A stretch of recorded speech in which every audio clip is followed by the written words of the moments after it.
Addition of integers. Rule number 1. To add numbers having like signs, add the numbers and prefix their common sign.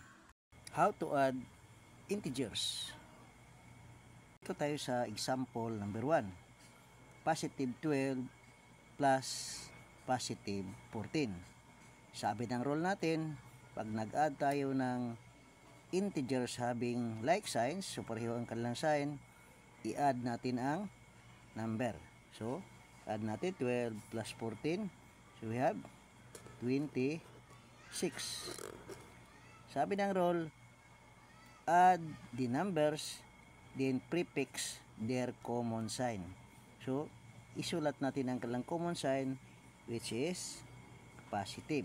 So, ang answer natin ay magiging positive 26. Ito tayo sa pangalawang example. Negative 24 plus negative 16. So, sabi ng rule natin, we will add the numbers. So, i-add natin. 24 plus 16 equals 40. So, sulat natin ang 40. Then, sabi ng rule, prefix their common sign. Ang common sign nila ay negative. So, ang answer natin ay negative 40. Number 1. Positive 16 plus negative 8. So, ang kanilang sign ay hindi pareho. So, ano ang rule na susundin natin?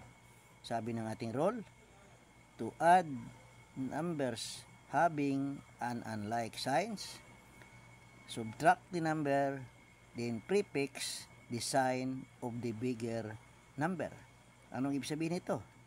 So, kapag hindi pareho ang kanilang sign, ang sinasabi ng rule natin, we will subtract. I-subtract natin, then i-prefix natin, o isulat natin ang sign ng bigger number. So, dito, 16 minus 8. So, ang ating answer ay 8. So, ano ba ang ating magiging sign na susundin? Sabi ng ating rule, ang ilagay nating sign ay sign doon sa ating bigger number. Ano ang bigger number natin? So, 16. So, positive ang sign ng ating 16. So, ang ating sign ay positive 8. So, tingnan natin dito sa ating pangalawang example. Negative 24 plus positive 36. Sabi ng ating rule, subtract kapag hindi pareho ang kanilang sign. So, negative 24 plus positive 36, hindi pareho ang kanilang sign. So, subtract natin. 36 minus 24. So, ang magiging reference natin ay 12.